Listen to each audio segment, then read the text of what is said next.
What the Rose Did to the Cypress, from the Brown Fairy Book.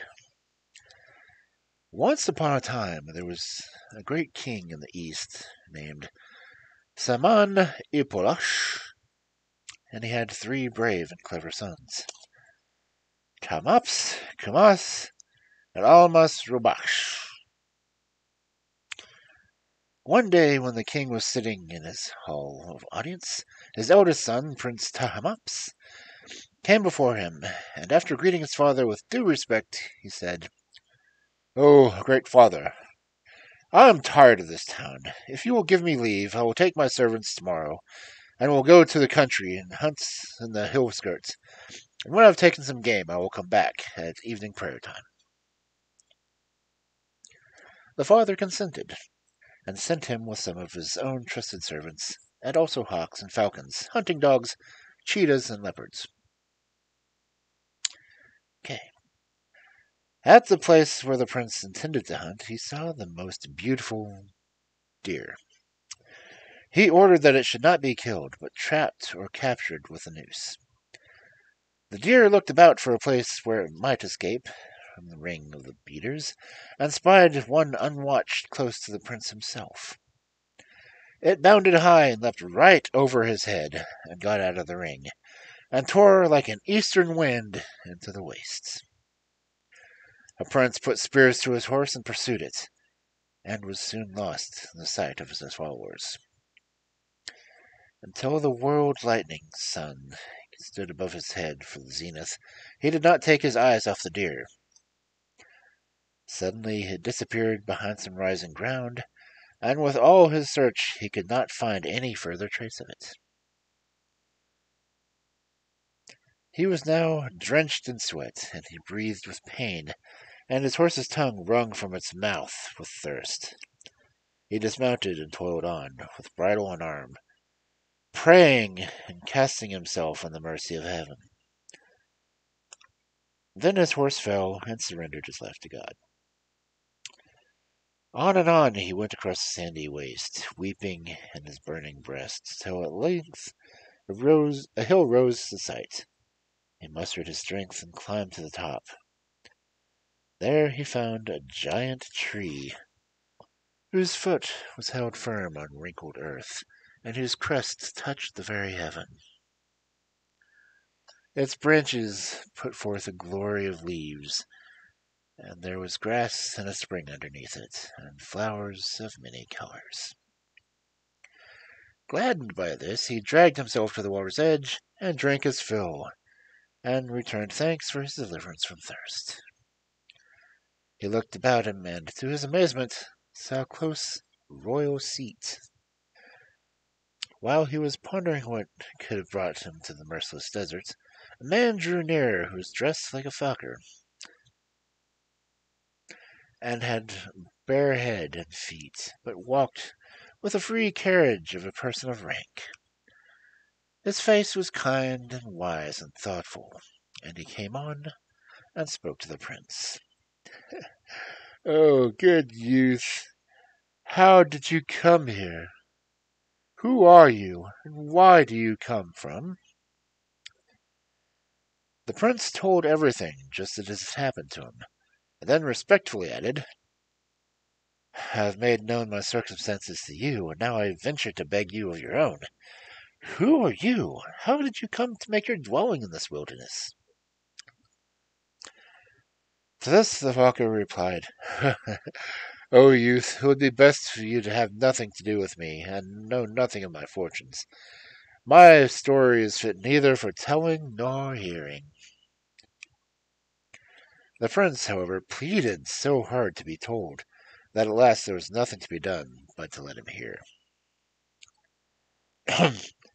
"Listen and learn and know, O young man. I am King Janjagir of Babylon, and that once I had an army and servants, family and treasures, untold wealth and belongings. Ah, I'm thirsty just reading this.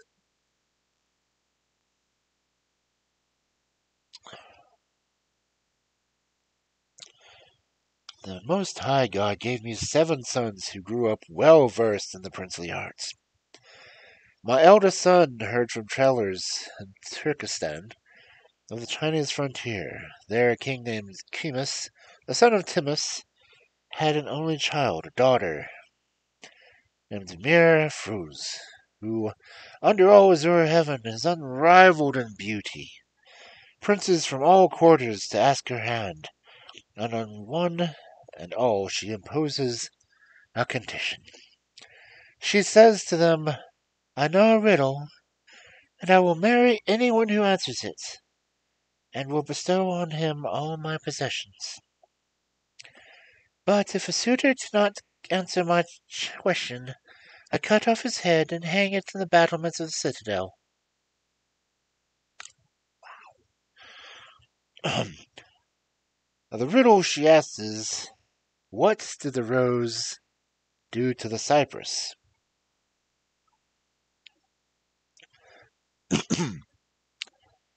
Now, when my son heard this tale, he fell in love with this unseen girl, and he came to me lamenting and bewailing himself.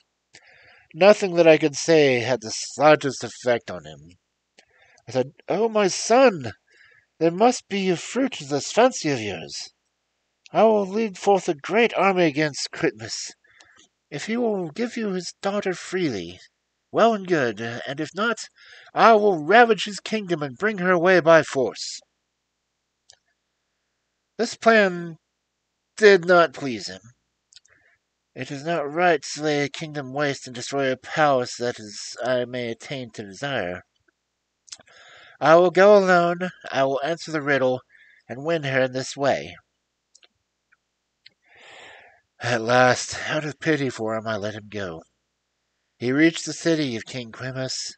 He was asked the riddle and could not give the true answer, and his head was cut off and hung from the battlements. Then I mourned him in black raiment for 40 days. After this, another and another of my sons were seized by the same desire, and in the end, all my 7 sons went, and all were killed.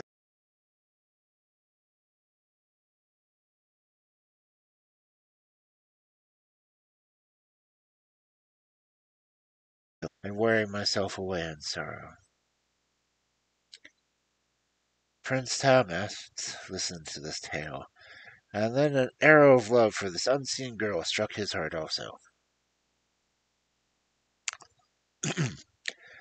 Just at this moment of his ill fate, his people came up and gathered him round like moths to a light. They brought him a horse, fleet as the breeze of the dawn, and set his willing foot in the stirrup easily and rode off. As days went by, the thorn of love rankled in his heart, and he became the very example of lovers, and grew from the face of his love, and then set the matter before his father, King Saman el Bosch. Your son, Prince Talmap, loves distractedly the Princess Mirafuts, the daughter of King Quimus, and son of Timus. Then they told the king about her and her doings. A mist of sadness clouded the king's mind, and he said to his son, If this thing is so, I will in first place send a courier with friendly letters to King Quimus, and will ask the hand of the daughter for you. I will send an abundance of gifts, and a string of camels laden with flashing stones and rubies of Badakostan. In this way I will bring her to your suite, and I will give her to you to be your solace. But if King Quimus is unwilling to give her to you, I will pour a whirlwind of soldiers upon him, and I will bring to you in this way the most consequential of girls. But the prince said that this plan would not be right, and that he would go himself, he would answer the riddle.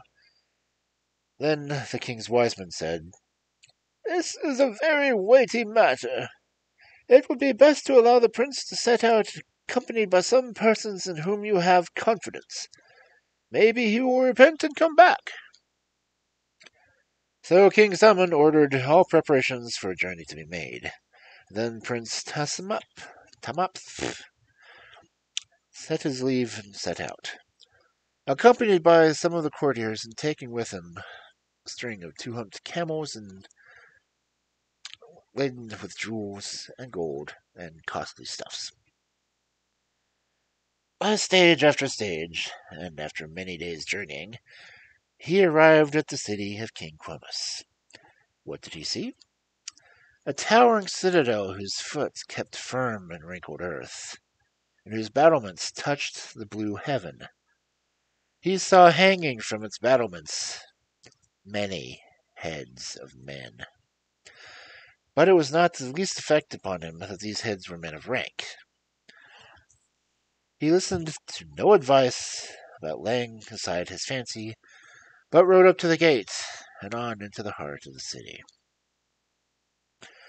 The place was so splendid that the eyes of the ages had never seen its like, and there, in an open square, he found a tent of crimson satin set up, and beneath it 2 jeweled drums with jeweled sticks. These drums were put there so that the suitors of the princess might announce their arrival by beating on them, after which someone would come and take them to the king's presence. The sight of the drums stirred a fire in Prince Tamhup's love. He dismounted and moved towards him, but his companions hurried after and begged him first to let them go and announce him to the king, and said that then, when they were in their possession in a place of security, they would enter in the important matter of the princess.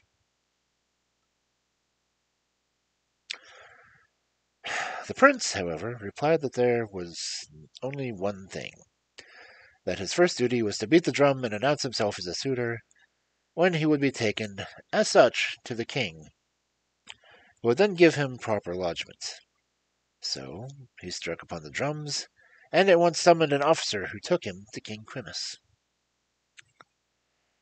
When the king saw how very young the prince looked, and that he was still drinking from the fountain of wonder, he said, "Oh, youth, leave aside this fancy which my daughter has conceived in the pride of her beauty. No one can answer her riddle, and she has done to death many men who have had the pleasure and have not tasted its charm. God forbid that your young spring should also be ravaged by the autumn winds of martyrdom." All his urgency, however, had no effect on making the prince withdraw. At length it was settled between them that 3 days should be given to the pleasant hospitality, and that he should follow what should be said and done. Then the prince went to his own quarters and was treated as become his station.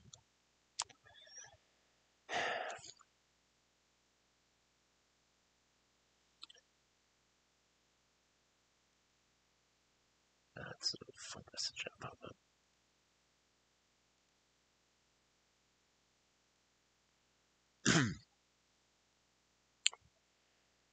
King Quimus now sent for his daughter and for her mother, Golruk, and talked to them.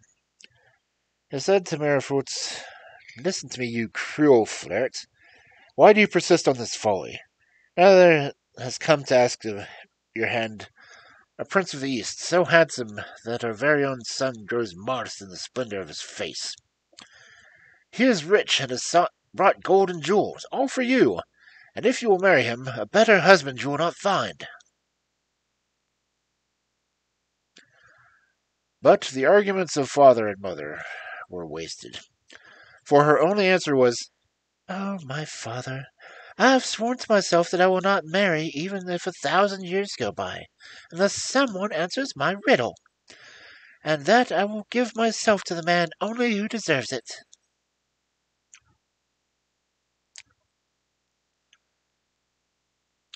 3 days passed. Then the riddle was asked. What did the rose do to the cypress? The prince had an eloquent tongue and could split a hair without hesitation. He replied to her with a verse. Only the omnipotent has knowledge of secrets if any man says, I know. Do not believe him. Then a servant fetched in a polluted, blue-eyed headsmith, who asked, polluted, whose sun of life has come near to setting, and took the prince by the arm, placed him on the cloth of execution, and then, all merciless and stony-hearted, cut his head from his body, and hung it on the battlements.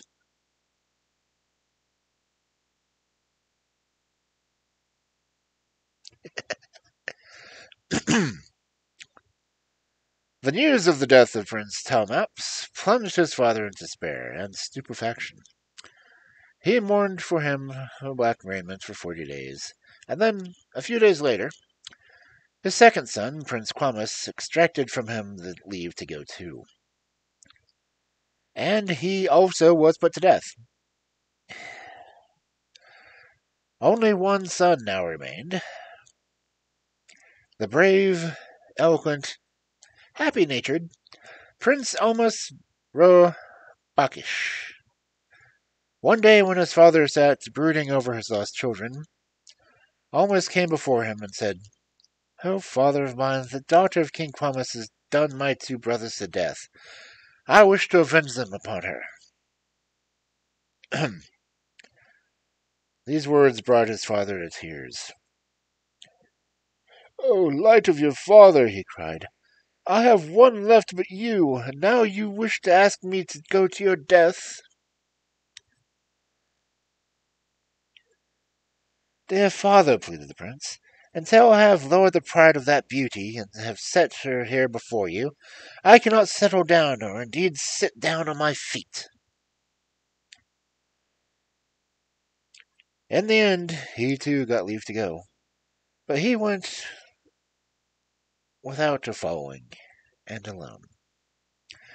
Like his brothers, he made the long journey to the city of Quimus, the son of Timus, and like them he saw the citadel, but he saw the heads of Thomas and Quamus. He went about in the city, he saw the tent and the drums, and then went out again into the village not far off, where he found a very old man, who had a wife 120 years old, or rather more.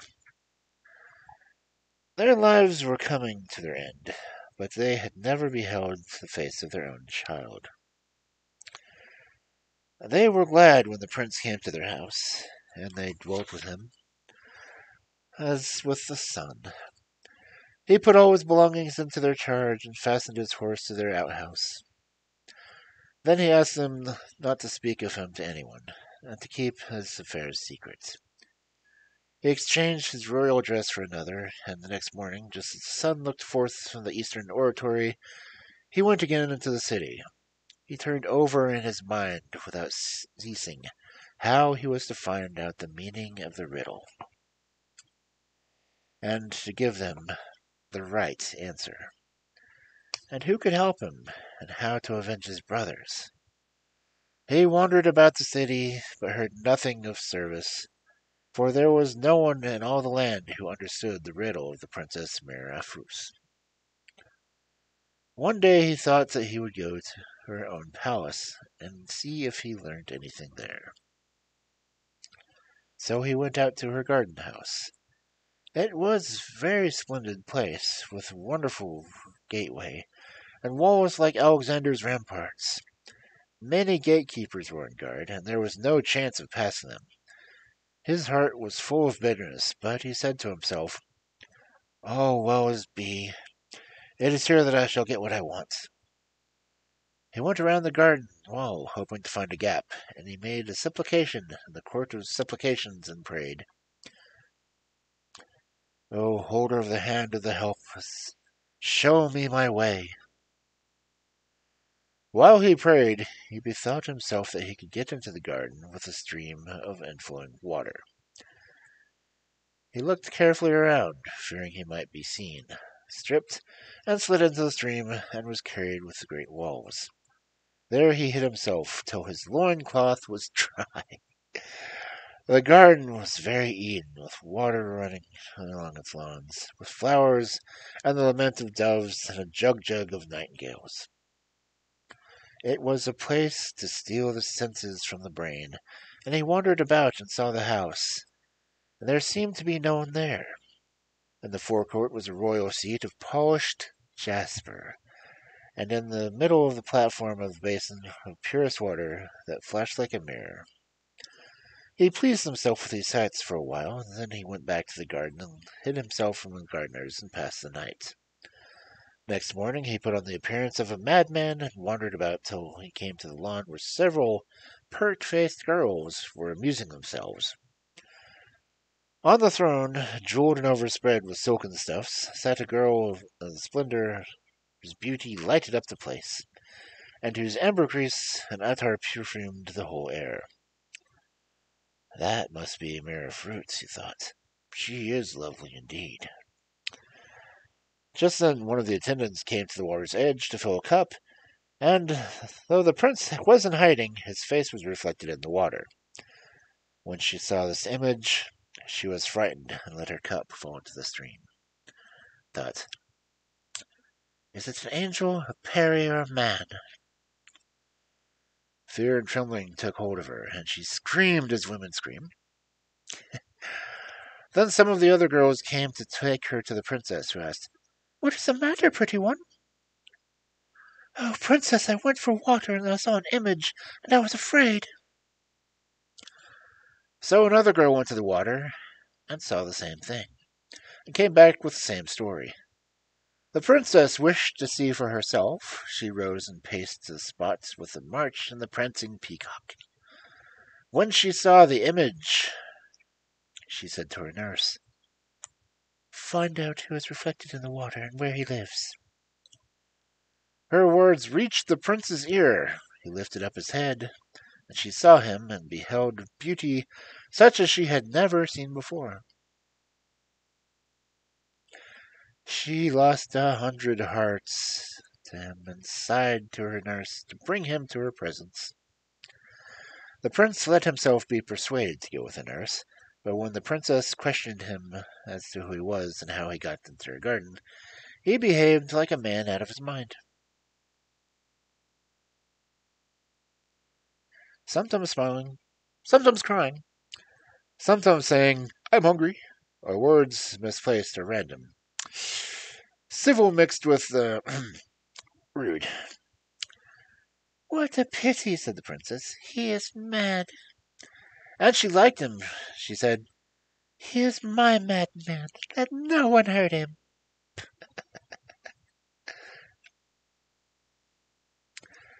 She took him to her house and told him not to go away, for that she would provide for all his wants. The prince thought, it would be excellent in here, in her very house. I could get the answer to a riddle, but I must be silent, on pain of death. Now, the princess's household, there was a girl called Dilaram. She it was who had first seen the image of the prince. She came to love him very much, and spent day and night thinking how she could make her affection much, make her affection known to him. Ugh. One day she escaped to the princess's notice and went to the prince and laid her head on his feet and said, "Heaven has bestowed on you beauty and charm. Tell me your secret. Who are you? How did you come here? I love you very much, and if you would like me to leave this place, I will go with you. I have wealth equal to the treasure of the mines of the Aquarian." But the prince but the prince only made answer like a man distraught, and told her nothing. He said to himself, "God forbid that veil should be taken in vain for my secret. That would indeed disgrace me." So, with streaming eyes and burning breast, Dilaram arose and went to her house, and lamented and fretted. Now, whenever the princess commanded the prince's attendants, Dilaram, of all the girls, paid him attention and waited on him best. The princess noticed this and said, "Oh, Dilaram, you must take my madman into your charge and give him whatever he wants." This was the very thing Dilaram had prayed for. A little later she took the prince into a private place and she made him take an oath of secrecy. And she herself took one and swore, "By heaven, I will not tell your secret. Tell me about yourself so that I may help you get what you want." The prince now recognized in her words of perfume of true love, and he made compact with her. "Oh, lovely girl, I want to know what the rose did to the cypress. Your mistress cuts off men's heads because of this riddle. What is at the bottom of it, and why does she do it?" Then Dilaram answered, "If you will promise to marry me and keep me always among those who you favor, I will tell you. I know, and I will keep watch about this riddle." "Oh, lovely girl," rejoined he, "if I accomplish my purpose so that I need no longer strive for it, I will keep my company with you. When I have this woman in my power and have avenged my brothers, I will make you my solace." "Oh, wealth of my life and source of my joy," responded Dilaram. "I do not know what the rose did to the cypress, but so much I know that the person who told my reference about it was a Negro who she hides under the house. He fled from Quercus. It is there you must make inquiry. There is no other way of getting at the truth." On hearing these words, the prince said to his heart, "Oh, my heart, your task will yet wear away much of your life." He fell into long and far thought, and Dilaram looked at him and said, "Oh, my life and my soul, do not be sad. If you would like this woman killed, I will put poison into her cup so that she will never lift her head from her drugged sleep again." "Wow, wow, wow. Oh, Dilaram, such vengeance is not manly. I shall not rest till I have gone to Wak of the Caucasus and have cleared up the matter." Then they repeated their agreement about their marriage, and bade one another good-bye. The prince now went back to the village, and told the old man that he was set out on another long journey, and begged him not to be anxious, and to keep safe the goods which he had brought and entrusted to him. The prince had not the least knowledge of the way to Wak of the Caucasus, and was cast down in the sense of helplessness.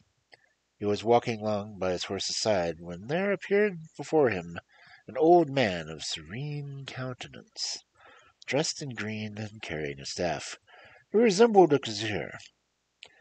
The prince thanked heaven, laid his hands in reverence on his breast, and salaamed. The old man returned this greeting graciously, and asked, "How fare you? Whither are you bound? You look like a traveler." "Oh, revered saint, I am in this difficulty. I do not know the way to Wak of the Caucasus." The old man of good counsel looked at the young prince and said, "Turn back from this dangerous undertaking. Do not go. Choose some other task. If you had 100 lives, you would not bring out safe this journey." But his words had no effect on the prince's resolve. Of course. "What object have you," the old man asked, "in this consuming your life?" "I have an important piece of business to do, and only this journey makes it possible.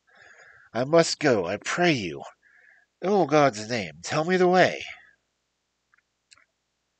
Then the saint saw that the prince was not to be moved. He said, "Learn and know, O youth, that the Wak of Oaf is in the Caucasus and the dependency of it. In it there are jinns, demons, and berries. You must go along this road till it forks into three. Take neither the right hand nor the left, but the middle path. Follow it for a day and a night. Then you will come to a column on which the marble slab inscribed with Kufic characters. Do what is written there. Beware of disobedience. Then he gave his good wishes for the journey and his blessing. And the prince kissed his feet and said goodbye, and, with thanks to the causer of causes, took the road. After a day and a night, he saw the column rise in silent beauty to the heavens. Everything was as the wise old man had said it would be, and the prince, who was skilled in all tongues, read the following Kufkic inscription. O travelers, let it be known to you that this column has been set up with its tablets to give true directions about these roads. If a man pass his life in ease and pleasantness, let him take the right path. If he take the left, he will have some trouble, but will reach his goal without much delay. Woe to him who chooses the middle path. If he had 1,000 lives, he would not save one. It is very hazardous. It leads to Cuscus, and is an endless road. Beware of it.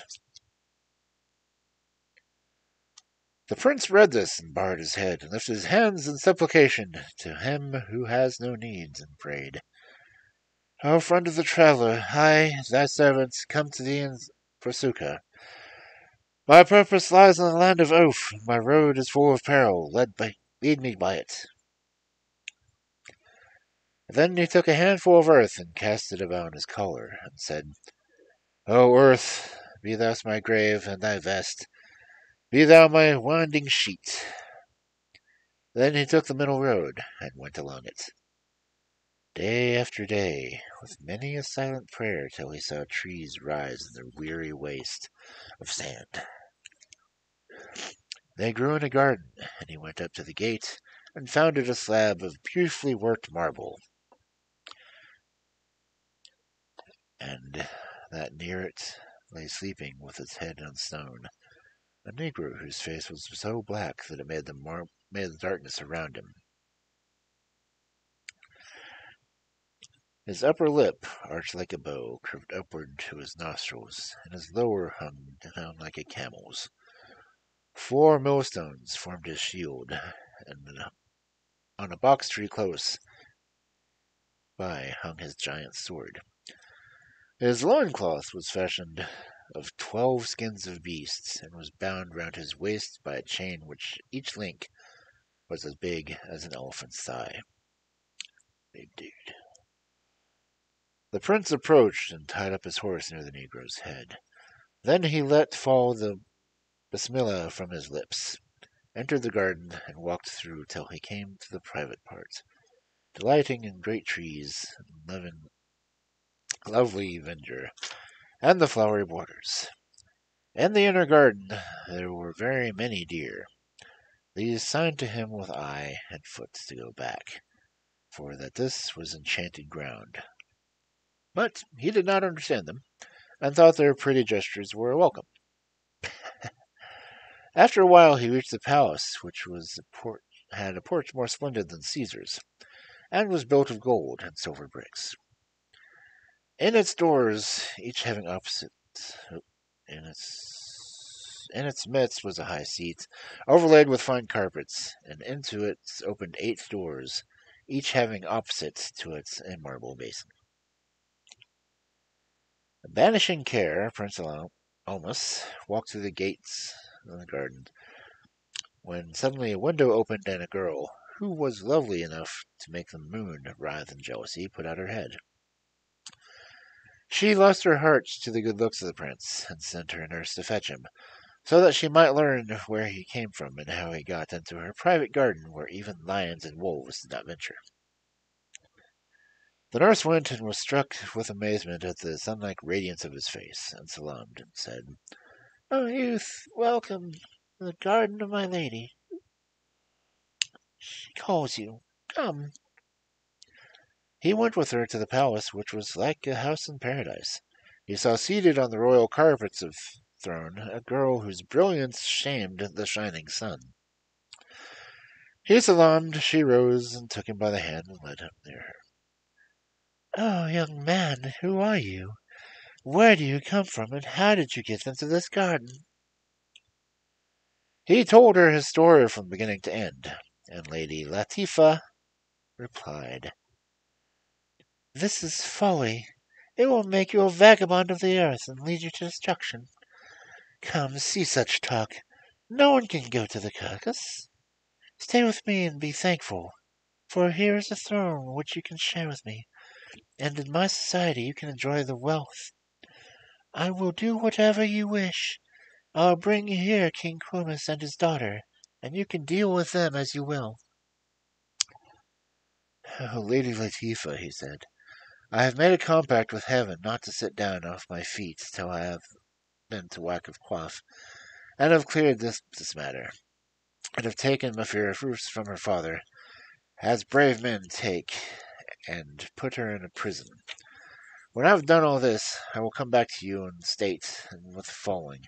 I will marry you according to the law." He already promised. Lady Latifa argued and urged her wishes, but in vain. The prince was not to be moved. Then she called for the cupbearers for new wine, for she thought that when his head was hot, it might consent to stay.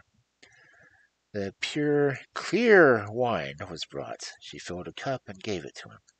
He said, "Oh, most enchanting sweetheart, it is a rule for the host to drink first, and then the guest." So, to make him lose his head, she drained the cup, then filled it again and gave it to him. He drank it off, and she took a lute from one of the singers and played upon it with skill which witched away the senses of all who heard it. But it was all in vain. 3 days passed with such festivities, and on the fourth the prince said, "O joy of my eyes, I beg you that now that you will let me bid you farewell, for my way is losing, and the fire of your love darts flame into the harvest of my heart. By heaven's grace I may accomplish my purpose, and if so, I will come back to you." Now she saw that she could not in any way change his resolve. She told her nurse to bring a certain casket, which contained, she said, something exhilarating, which would help the prince on his journey. The box was brought, and she divided off a portion of what was within and gave it to the prince to eat. Then, and while he was all unaware, she put a fourth of her hand to a stick fashioned under a snake. She said some words over it and struck him so sharply at the shoulder that he cried out. Then he made a pirouette and found that he was a deer. When he knew what had been done to him, he thought, "All my threads of affection are gathered together. I have lost my chance." He tried to escape, but the magician sent for her goldsmith, who, coming, overlaid the deer horns with gold and jewels. The kerchief which that day she had in her hand was untied around his neck, and this freed it from her attentions. The prince deer was now bounded to the garden, and once brought some way of escape. It found none. It joined the other deer, which soon made it their leader. Now, although the prince had been transformed into the form of a deer, he kept his man's heart and mind. He said to himself, "Thank heaven that Lady Latifa had changed me into this shape, for at least the deer are beautiful." He remained for some time living as a deer among the rest, and at length resolved that an end to such a life must be put ill some way. He looked again for some place by which he could get out of the magic gardens. Following the wall around, he reached the lower part. He remembered the divine names and flung himself over, saying, "Whatever happens is by the wall of God." When he looked about, he found that he was in the very same place he had jumped from. There was the palace, there the garden, and the deer. 8 times he leaped over the wall, and 8 times he found himself where he had started from. But the 9th time there was a change. There was a palace, there was a garden, but the deer were gone. Presently, a girl of such moon-like beauty opened a window that the prince lost her in 100 hearts. She was delighted with the beautiful deer and cried to her nurse, "Catch it if you will. I will give you this necklace, every pearl of which is worth a kingdom." The nurse coveted the pearls. She was 300 years old, and she did not know how she could catch a deer. However, she went down to the garden and held out some grass, but when she went near the creature, it ran away. The girl watched with great excitement from the palace window and called, "Oh, nurse, if you don't catch it, I will kill you." "I'm killing myself!" cried the old woman. The girl saw that the nurse tottering along and went down to help, matching with the gait of the prancing peacock. When she saw the gilded horns in the kerchief, she said, "It must be accustomed to the hand, and must be a royal pet." The prince had it in his mind that this might be another magician who could give him some other sort of shape, but still it seemed best to allow himself to be caught. So he played about the girl and let her catch him by the neck. A leash was brought, fruits were given, and it was caressed with delight. It was taken to the palace and tied by the foot to Lady Jamila's raised seat. But she ordered a longer cord to be brought so that it might be able to jump up beside her. When the nurse went to fix the cord, she saw tears falling from its eyes, and that it was dejected and sorrowful. "Oh, Lady Jamila, this wonderful deer is crying. I've never seen a deer cry before." Jamila darted down like a flash of lightning, and saw that it was so. She rubbed its head on her feet, and then shook it so sadly that the girl cried for sympathy. She patted it and said, "Why are you sad, my heart? Why do you cry, my soul? Is it because I have caught you? I love you better than my own life." But, despite her comforting, it cried more. Then Jamila said, "Unless I am mistaken, this is the work of my wicked sister Latifa, who by magic art turns servants of God into beasts of the field." At these words, the deer uttered sounds and laid its head on her feet. Then Jamila was sure it was a man, and said, "Be comforted, I shall restore you to your own shape." She bathed herself and ordered the deer to be bathed, and put on a clean raiment, called for a box which stood in the alcove, opened it, and gave a portion of what was in it to the deer to eat. Then she slipped her hand under her carpet and produced a stick, to which she said something. She struck the deer hard, it pirouetted, and became Prince Almas. The embroidered kerchief and the jewels lay upon the ground. The prince prostrated himself in thanks to heaven and to Jamila, and said, "Oh, delicious person! Oh, Chinese Venus! How I shall excuse myself for giving you so much trouble! With what words can I thank you?" Then she called for a clothes wallet and chose the royal dress of honor. Her attendants dressed him in it, and brought him again before the tender-hearted lady. She turned to him 100 hearts, and took his hand and seated him beside her. "O youth, tell me truly who you are, and where you come from, and how you fell into the power of my sister." Even when he was a deer, the prince was much admired Jamila. Now he thought her 1,000 times more lovely than before. He judged that in truth alone was safety, and he told her his whole story. Then she asked, "Oh, Prince Almas Roshbakash, do you still wish so much to make this journey to Whack of Quaff? What hope is there in it?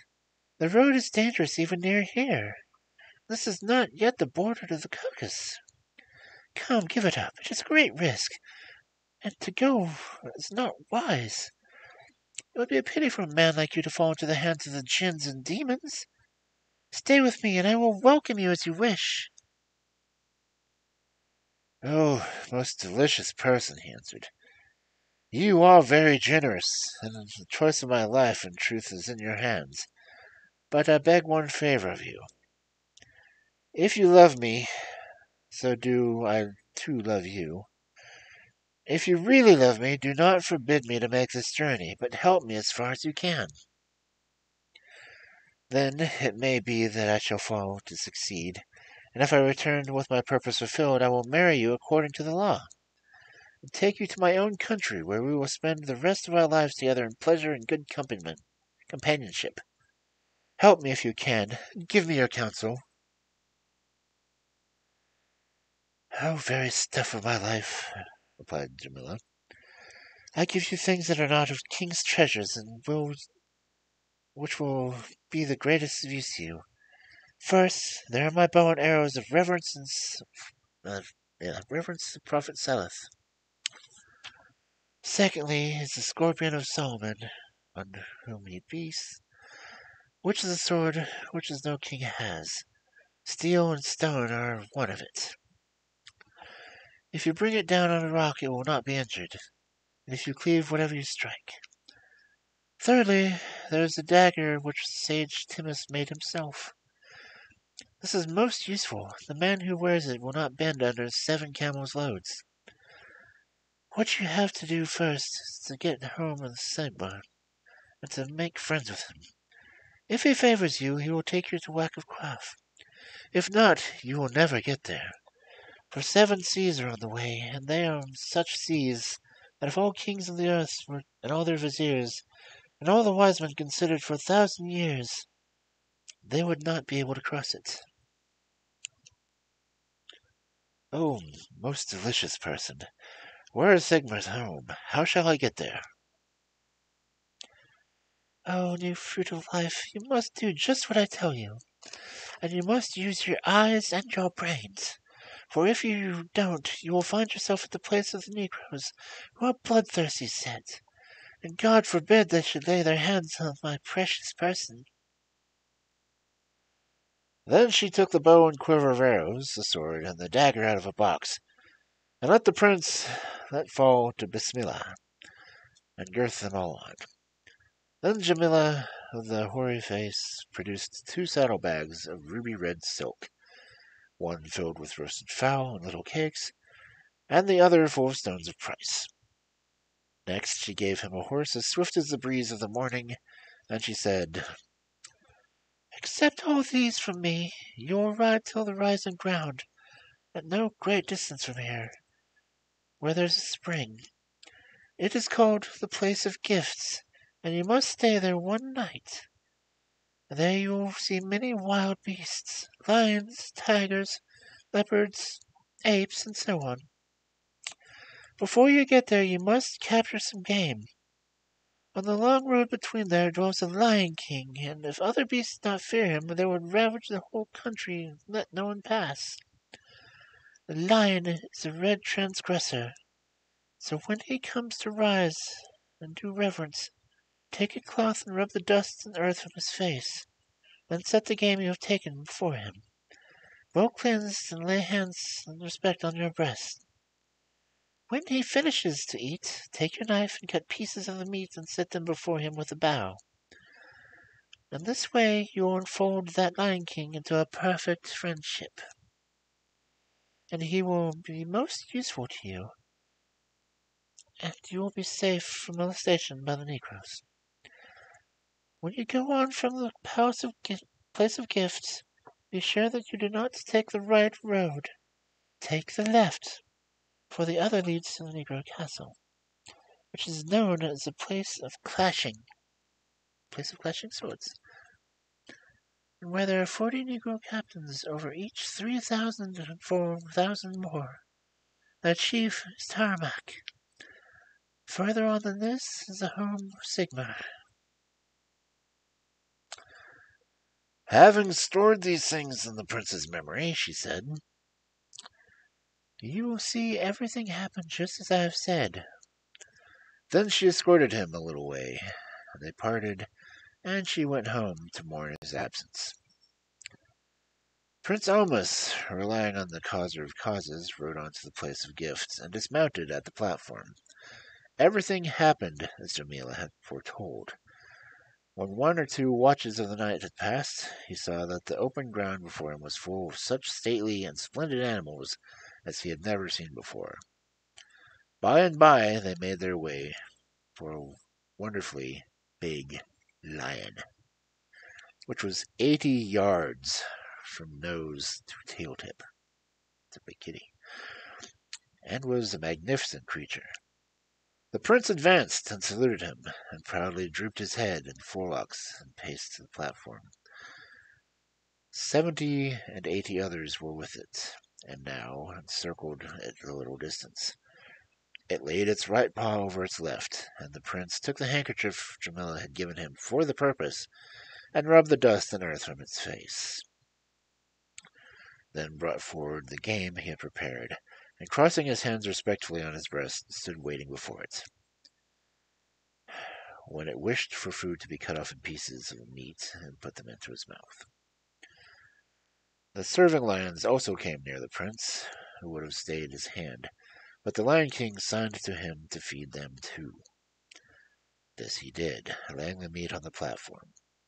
Then the Lion King beckoned the prince to come near and said, "Sleep at ease. My guards will watch." So, surrounded by a lion guard, he slept till dawn, when the king lion said goodbye, and gave him a few of his own hairs, and said, "When you're in difficulty, burn one of these, and I will be there." And then it went off to the jungle. Prince Almus immediately started. He rode till he came to the parting of ways. He remembered quite well that the right hand was short and dangerous. He bethought himself, too, that whatever was written on his forehead would happen, and took the forbidden road. And by he saw a castle, and knew from what Jamila had told him that this was a place of clashing swords. He would have liked to go back the way he had come, but courage forbade it, and he said, "What has been preordained from eternity will happen to me," and went on towards the castle. He was thinking of tying his horse to a tree which grew near the gates when the negro came out and spied him. "Ah," said the wretch himself, "this is good. Tom Tack has not eaten man meat for a long time, and his craving is for some. I will take this creature to him." And he took hold of the prince's reins, and said, "Dismount, man-child. Come to my master. He has wanted to eat man meat this time long back." "What nonsense are you saying?" said the prince, and other such words. When the negro understood that he was being abused, he cried, "Come along. I will put you into such a state that the birds of the air will weep for you."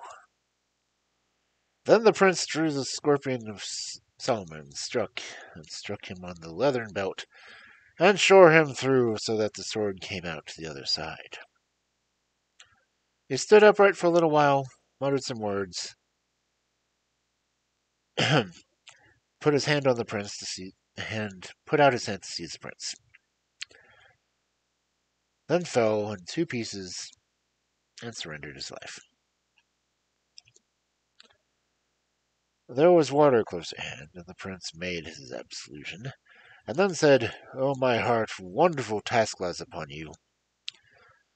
The second negro came out of the fort, and seeing what had been done, went back and told his chief. Others wished to be doubled, and went out, and every one, the scorpion of Solomon, made two.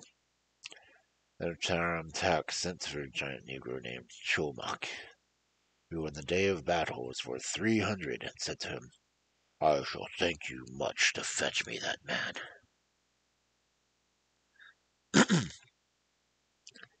Hey, Sammy.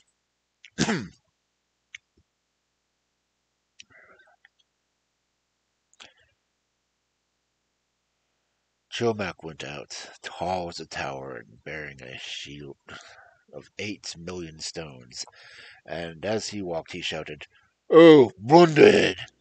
By what right do you come to our country and kill our people? Come, make me too.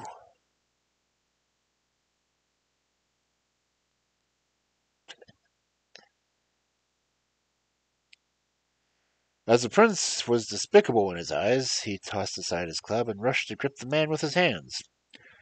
He caught him by the collar and tucked him under his arm and set off with him to Taramtak. But the prince drew the dagger of Timus and thrust it upwards to the giant's armpit for its full length. This made Chilmok drop him and try to pick up his club, but when it stooped, the mighty sword shore him through the wrist.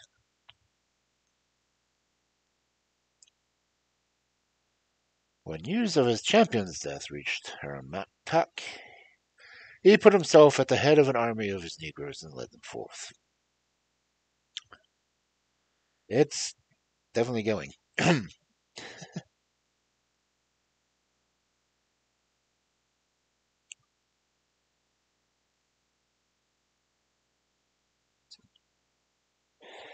Many fell before the magic sword, and the prince labored on in spite of his weakness and fatigue, till he was almost worn out. In a moment of respite from attack, he struck his fire steel and burned the hair of the Lion King. And as he just succeeded in this when the Negroes charged again, but all took him prisoner. Suddenly, behind the distant veil of the deserts, appeared an army of lions led by their king. "What brings these scourges of heaven here?" cried the Negroes. They came roaring up and put fresh life into the prince. He fought on, and when struck the belt of the wearer fell in two, and when on the head of a cleft to the waist. Then the 10,000 mighty lions joined the fray and tore to pieces man and horse. Taramtak was left alone. He would have retired into his fort, but the prince shouted, "Whither away, accursed one? Are you fleeing before me?" At these defiant words, the chief shouted back, "Welcome, man. Come here, and I will soften you to the wax beneath my club."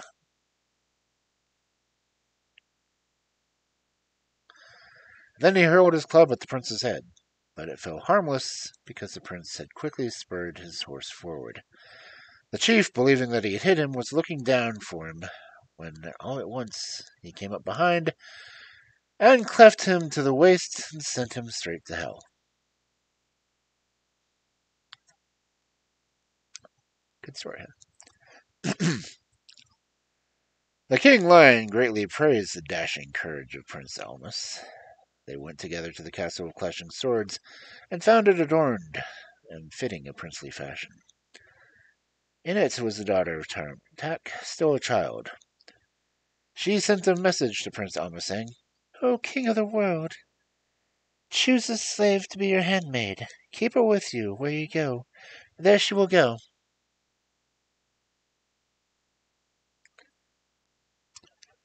He sent for her, and she kissed his feet and received the Mussulman faith at his hands. He told her he was going on a long journey on important business, and that when he came back, he would take her and her possessions to his own country. But that for the present she must stay in the castle. Then he made over the fort and all that was in it to the care of the lion, saying, "Guard them, brother. Let no one lay hand on them." He said goodbye, chose a fresh horse from the chief's stable, and once again took to the road. After traveling many stages and for many days, he reached a plain of marvelous beauty and refreshment. It was carpeted with flowers, roses, tulips, and clover. It had lovely lawns, and among them running water. This choicest place of earth filled him with wonder. There was a tree such as he had never seen before. Its branches were alike, but it bore flowers and fruit of 1,000 kinds. Near it a reservoir had been fashioned of 4 sorts of stone: touchstone, pure stone, marble, and lodestone. In and out of it flowed water like an adder. The prince felt sure that this must be the place of summer. He dismounted and turned his horse loose to graze, ate some of the food Jamoa had given him, and drank from the stream, and lay down to sleep. He was still dozing when he roused by the neighing and pawing of his horse. When he could see clearly, he made out the mountain-like dragon whose breast crushed the stones beneath it to putty. He remembered the 1,000 names of God, and took a bow south from its case and the 3 arrows from the quiver.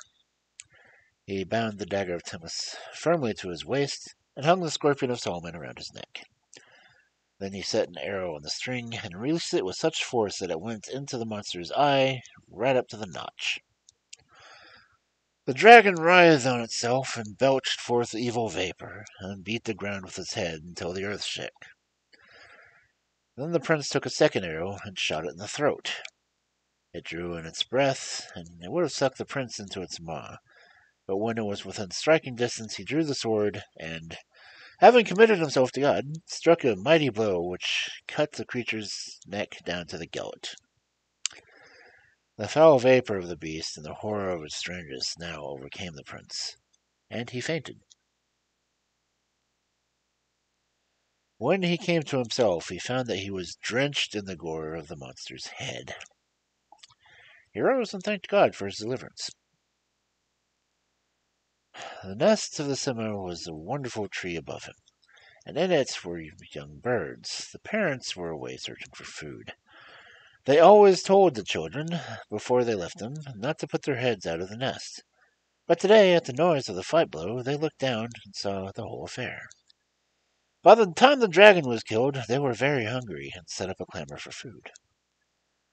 The prince therefore cut up the dragon, and fed them with it, bit by bit, till they ate the whole thing.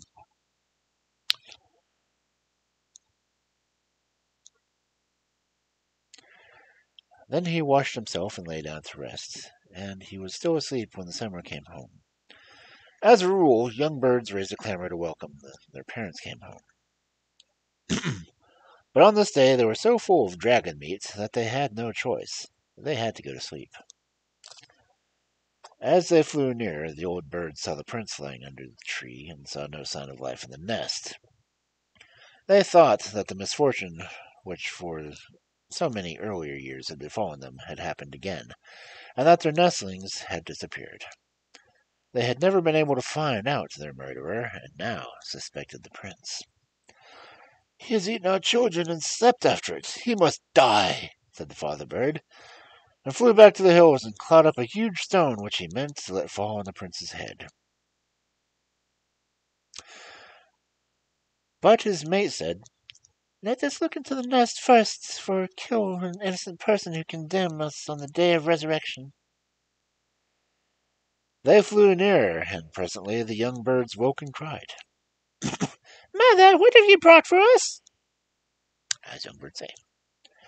And they told the whole story of the fight, and how they were alive only by the favor of the young man under the tree, and of his cutting up the dragon and offering and feeding it to them. The mother bird remarked, "Truly, father, you are about to go do a strange thing, and a terrible sin has been averted from you." And Simmer flew off a distance with a great stone and dropped it. It sank down in the very middle of the earth. Coming back, Simmer saw that the little sunshine fell upon the prince through the leaves, and it spread its wings and shaded him till he woke. When he got up, he salaamed to it, who returned the greeting with joy and gratitude, and caressing him, said, "O youth, tell me true, who are you, and where are you doing? And how did you cross the pitiless deserts where never yet foot of man has trod?" The prince told his story from the beginning and end, and finished, saying, "Now it is my heart's wish that you should help me get the whack of Cascas. Perhaps by your favor I will accomplish my task and avenge my brothers." In reply, the Simmer first blessed the deliverer of his children, and then went on, "What you have done no child of man has ever done before. So surely you have claim to all my help, for every year up until now the dragon has come here and destroyed my nestlings. And by God's grace you have removed my children's powerful foe. I regard you as a child of my own. Stay with me. I will give you everything you desire, and I will establish a city here for you, and will furnish it with every possible requisite. I will give you the land of Caucasus, and will make its princes subject to you. Give up the journey to Whack. It is full of risk, and the jinns there will certainly kill you. But nothing could move the prince, and seeing this, the bird went on. Well, so be it. When you wish to set forth, you must go into the plain and take 7 head of deer, and must make watertight bags of their hides, and keep their flesh in 7 portions. 7 seas lie on your way. I will carry you over them. But if I have not food or drink, we shall fall into the sea and be drowned. When I ask you to put the food and water into my mouth, we shall make the journey safely. The prince did all as he was told, and they took flight. They crossed the 7 seas, and at each one the prince fed the simmer. When they alighted on the shore of the last sea, it said, "Oh, my son, there lies your road. Forward to the city. Take 3 feathers of mine, and if you have any difficulty, burn one, and I will be with you in the twinkling of an eye." The prince walked on in solitude till it reached the city. He went in, and wandered through all quarters, through the bazaars, lanes, and squares, and the least knowing for whom he could ask the information to be part of the riddle of Mirafuz. He spent 7 days thinking over it in silence. From the first day of his coming, he had made friends with a young cloth merchant, and a great liking had sprung up between them. One day he said abruptly to his companion, "Oh, dear friend, I wish you would tell me what the rose did to the cypress, and what the sense of the riddle is." The merchant started, and exclaimed, "If there were not brotherly affection between us, I would cut off your head for asking me this." "If you meant to kill me," retorted the prince, "you would still have told me the first what I know." When the merchant saw the prince was in deadly earnest, he said, "If you wish to hear the truth of the matter, you must wait upon our king. There is no other way. No one else will tell you. I have a well-wisher at the court named Farquhar. He will introduce you to him." "That would be excellent," cried the prince. A meeting was arranged between Farquhar and Almas, and then the emir took him to the king's presence, and introduced him as a stranger and a traveler who has come from afar to sit in the shadow of King Sinubar. Simmer had given the prince a diamond weighing 30 mescals, and they offered it to the king, who at once recognized its value and asked where it had been obtained. "I, your slave, once had riches and power. There have been many stones in my country. On the way here I was plundered by a castle of clashing swords. I saved this one thing only, hidden in my bathing cloth."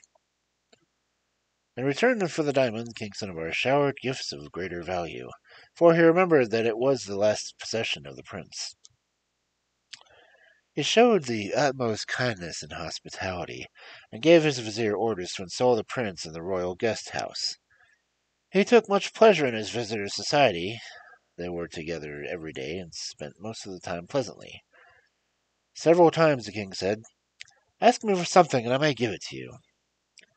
One day he so pressed to know what would pleasure the prince, that the latter said, "I have only one wish, and that I know the name to you in private." The king at once commanded everyone to withdraw, and then Prince Amen said, "The desire of my life is to know what the rose did to the cypress, and what the meaning is in these words." The king was astounded. "In God's name, if anyone else had said that to me, I would have his head cut off instantly."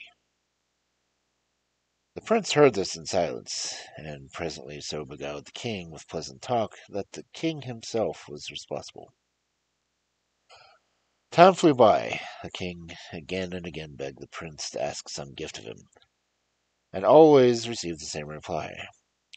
I wish for your majesty's welfare. What more do I desire? One night there was a banquet, and the cupbearers carried round gold and silver cups with sparkling wine, and singers with their sweetest voices contended for the prize. The prince drank from the king's own cup, and when his head was hot with the wine, he took a lute from one of the musicians and placed himself on the carpet border and sang till he whisked away the sense of anyone who listened. Yeah. Applause and compliments rang from every side. The king filled his cup and called the prince and gave it to him.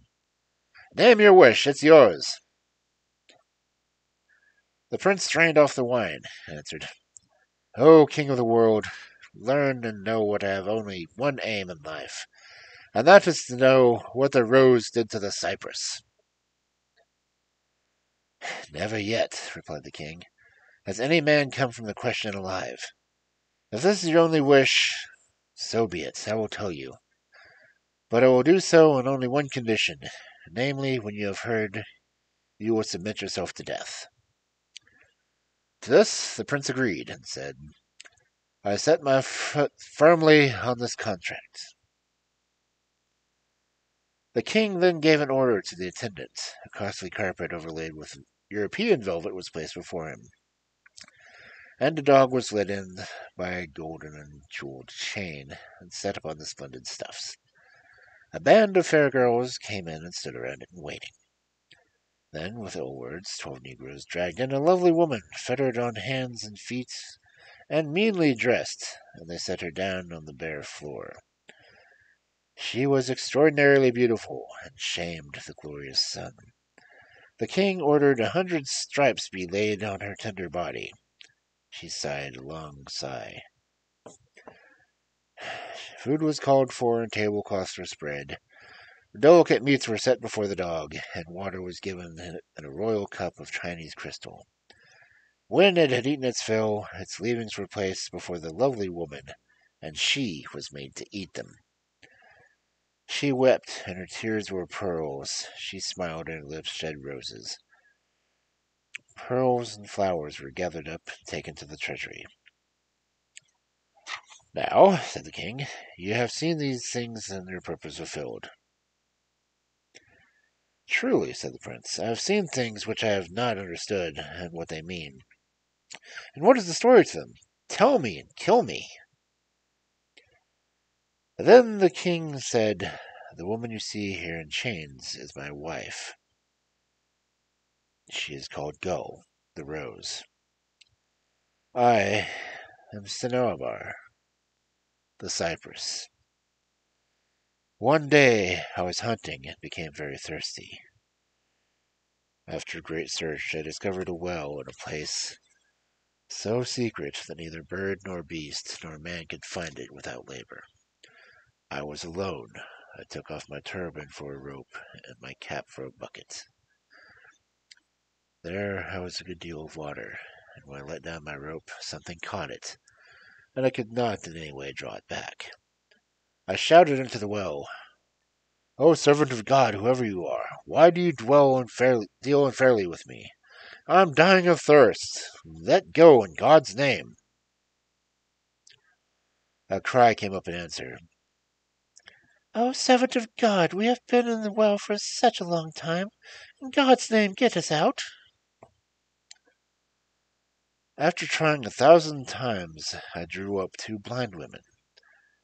They said they were Peris, and that their king had blinded them in his anger and left them in the well alone. Now, they said, if you will get us the cure for our blindness, we will go devote ourselves to your service, and will do whatever you wish. What is the cure for your blindness? Not far from this place, they said, a cow comes up from the great sea to graze. A little of her dung could cure us. We should be eternally grateful debtors. Do not let the cow see you, or she will assuredly kill you. With renewed strength and spirit, I went to the shore, where I watched the cow come up from the sea, graze, and go back. Then I came out of my hiding and took a little dung and covered it in the pears. They rubbed it in their eyes, and by the divine might see again. They thanked heaven and me, and then considered what they could do to show their gratitude. Our Para-King, they said, has a daughter whom he keeps under his own eye and thinks the most lovely girl on earth. In good sooth, she has no equal. Now we will get you into her house, and you must win her heart. And if she has any inclination for another, you must drive it out and win her for yourself. Her mother loves her so dearly that she has no ease but in her presence, and she will give her in no one in marriage. Teach her to love you so that she cannot exist without you. But if the matter becomes known to her mother, she will have you burned in the fire. Then you must beg, as a last favor, that your body be anointed with oil so that you may burn the more quickly and be spared torture. If the Fairy King allows this favor, we two will manage to be your anointers, and we will put an oil on you such that you, for 1,000 years, not a trace of the fire burning shall remain. In the end, the two pairs took me to the girl's house. I saw her sleeping daintily. She was most lovely, and I was amazed at the perfection of her beauty, that I stood with the senses lost, and did not know if she were real or not. And at last I saw that she was a real girl. I returned my thanks, that I, the runner, had become my goal, that I, the seeker, had found my treasure. When the Peri opened her eyes, she asked in a fright, "Who are you? Have you come to steal? How did you get here? Be quick! Save yourself from the whirlpool of destruction, for the demons and pearls who guard me wake and seize you." But love's arrow had struck me deep, and the girl, too, looked kindly on me. I could not go away. For some months I remained hidden in her house. We did not dare to let her mother know of our love. Sometimes the girl was very sad and fearful lest her mother should come to know. One day her father said to her, "Sweetheart, for some time I have noticed that your beauty is not what it was. How is this? What sickness has touched you? Tell me, so I may speak the cure." Alas, there was no way of concealing the mingled delight and anguish of our love. From secret had it become known. I was put in prison, and the world grew dark to my rose, bereft of her lover. The Para-King ordered me to be burnt, and said, "Why have you, a man, done this perfidious thing in my house?" His demons and pears collected amber wood and made a pile, and would have set me on it. When I remembered the word of life from the two pears I had rescued from the breathed in my ear, and asked that my body might be rubbed in oil to release me the sooner from torture. This was allowed, and those two contrived to be anointers. I was put into the fire, and it was kept up for 7 days and nights. By the will of the great king, it left no trace upon me. At the end of the week, the Peri King ordered that the ashes be cast upon the dust heap, and I was found alive and unharmed. Paris, who had seen Gil consumed by her love for me, now interceded with the king and said, "It is clear that your daughter's fortunes are bound up with his, for the fire has not hurt him. It is best to give him the girl, for they love one another. He is the king of Wak of Quaff, and you will find none better." To this king agreed, and made a formal marriage of Gull and me. Now you know, Prince, I paid for this faithless creature. Oh, Prince, remember our compact. "I remember," said the prince, "but tell me what brought Queen Gull to this present pass." "One night," continued King Sinubar, "I was aroused by feeling Gull's hands and feet, deadly cold against my body. Cold feet. I asked her where she had been to get so cold. and she said she had to go out. Next morning, when I went to the stable, I saw that two of my horses, Windfoot and Tiger, were thin and worn out. I reprimanded the groom and beat him. He asked where the fault lay, and said that every night my wife took one or the other horses and rode away, and came back only just before dawn. A flame kindled in my heart, and I asked myself where she could go and what could do. I told the groom to be silent and bring it to me. The next day I did not hunt. I stayed at home to follow my matter up. I lay down as usual at night, pretended to fall asleep. When I seemed safely off, Gull got up and went to the stable as was her custom. That night it was Tiger's turn. She rode off on him, and I took Windfoot and followed. Within that time, that dog you see, the faithful friend who never left me. When I came to the foot of those hills which lay outside the city, I saw Gull dismount and go towards a house which some Negroes had built there. Over against the door was a high seat, and on it lay a giant Negro before whom she salaamed. He got up and beat her till she was marked with wheals, and she uttered no complaint. I was dumbfounded, for once when I had struck her with the rose stalk, she had complained and fretted all 3 days. And the Negro said to her, "How now, ugly one and shaven head? Why are you so late, and why are you not wearing wedding garments?" She answered him, "That person did not go to sleep quickly. He stayed at home all day, and I was not able to adorn myself. I came as soon as I could." In a little while he called her to sit beside him, but this was more than I could bear. I lost control of myself and rushed upon him. He clutched my collar and grappled in a death struggle. Suddenly she came up behind me and caught my feet and threw me. While he had held me on the ground, she drew out my own knife and gave it to him. I should have been killed but for my faithful dog, which seized his throat and pulled him down and pinned him to the ground. Then I got up and dispatched the wretch. There were 4 other Negroes that got up and dispatched. 3 I killed, and the 4th got away. It has taken refuge beneath the throne of Marhuras, daughter of King Quimus. I took Gull back to my palace, and from the time now until I treated her as a dog is treated. And I have cared for my dog as though it were my wife. Okay. Now you know what the rose did to the cypress, and now you must keep compact with me. "I shall keep my word," said the prince, "but may a little water be taken to the roof so that I may take my last absolution?" To this request the king consented. The prince mounted onto the roof and, getting into a corner, struck his fire steel and burned one of the Sturga's feathers in the flame. Straightway it appeared, and by the majesty of its presence made the city quake. It took the prince on its back and soared away at the zenith. After a time, King Sinuabar said, "The young man is a long time on the roof. Go and bring him here." But there was no sign of the prince upon the roof, only far away in the sky. The Simar was seen carrying him off. When the king heard of his escape, he thanked heaven that his hands were clean of this blood. Up and up flew the Simar till the earth looked like an egg resting in the ocean.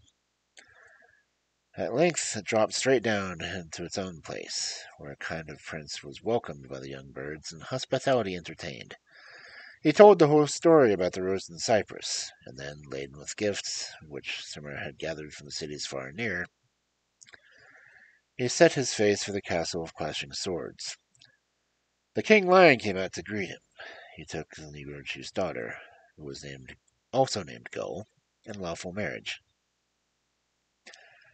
then marched with her and his possessions and her attendants to the Palace of Gifts. There they were halted for the night, and at dawn said goodbye to the king lion and set out for Jamila's country. When Lady Jamila heard of Prince Almus was near, she went out with many a fair handmaiden to give him a loving reception. Their meeting was joyful, and they went together to the garden palace. Jamila summoned her notables and at their presence her marriage with the prince was solemnized. 2 wives. A few days later, she entrusted her affairs to her vizier and made preparation to go with the prince to his own country. Before she started, she restored all the men whom her sister Latifa had bewitched to their own forms, and received their blessings and sent them forward to their homes. The wicked Latifa herself was quite alone in her garden house. When all was ready, they set out with all her servants and slaves, all her treasure and goods, and journeyed to the city of King Quimus. When Quimus heard of the approach of such a great company, he sent out his vizier to give the prince honorable meeting, and had to ask what procured him the favor of the visit. The prince sent back word that he had no thought of war, but he wrote, "Learn and know, King Quimus, that I am here to end the crimes of your insolent daughter, who has tyrannously done to death many kings and kings' sons, and has hung their heads on your citadel. I am here to give her the answer to the riddle." Later on he entered the city, beat boldly on the drums, and was conducted to the presence. The king entreated him to have nothing to do with the riddle, for that no man had come out of it alive. "O king," replied the prince, "it is to answer it that I am here. I will not withdraw." Mirafruz told that one man more had staked his head on her question, and that this one was one who said he knew the answer. At the request of the prince, all the officers and notables of the land were summoned to hear his reply to the princess. All assembled, and the king and his queen Golruk and the girl and the prince were there. The prince addressed Amr Farutz. "What is the question you ask?"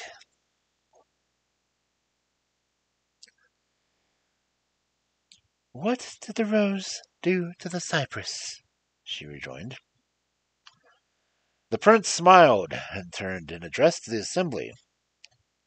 "You who are experienced men and versed in affairs, did you ever know or hear or see anything of this matter?" "No," they answered. "No one has ever heard or seen the aught about it. It is an empty fancy." "From whom, then, did the princess hear of it? This empty fancy is that has done many servant to God to death." All saw good sense in his words, and showed their approval. Then he turned to the princess. "Tell the truth, princess. Who told you of this thing? I know it hair by hair and in and out, but if I tell you what I know, who is there to say that I speak the truth? You must produce the person who can confirm my words." Her heart sank, and she feared that her long-kept secret was now to be noised abroad. But she said merely, "Explain yourself." "I shall explain myself fully when you bring the Negro from whom you hide beneath your throne." Here the king shouted in wonderment, "Explain yourself, young man! What Negro does my daughter hide beneath her throne?" "That," said the prince, "you will see if you order to be brought here the Negro who will be found beneath the throne of your princess." Messengers were forthwith dispatched to the garden house, and after a while they returned bringing the Negro whom they had discovered in a secret chamber underneath the throne of Mahir Frus, dressed in a dress of home and honor, and surrounded with luxury. The king was overwhelmed with astonishment, but the girl had taken heart again. She had had time to think that perhaps the prince had heard of the presence of Negro and knew no more. So she said hotly, "Prince, you have not solved my riddle."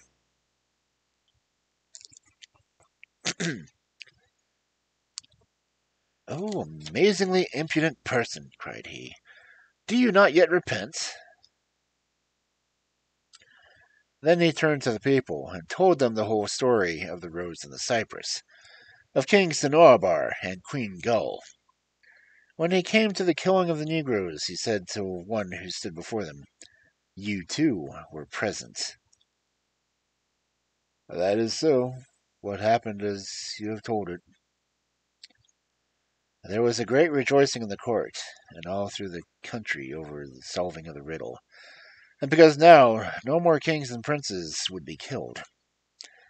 King Quimus made over his daughter to Prince Almus, but the latter refused to marry her and took her as his captive.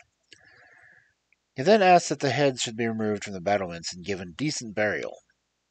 This was done. He received from the king everything that belonged to Mihira Fritz, her treasure of gold and silver, her costly stuffs and carpets, her household plenishings, the horses, camels, servants, slaves, etc. Then he returned to his camp and sent for Dilaram, who came bringing her goods and chattels, her gold and her jewels. When all was ready, Prince Alams set off for home, taking with him Jamila and Dilaram and Gul, the daughter of Taramtak, and the wicked Mirafritz, and all the belongings of all four, packed on camels and horses, and in carts without number. He approached the border of his father's country.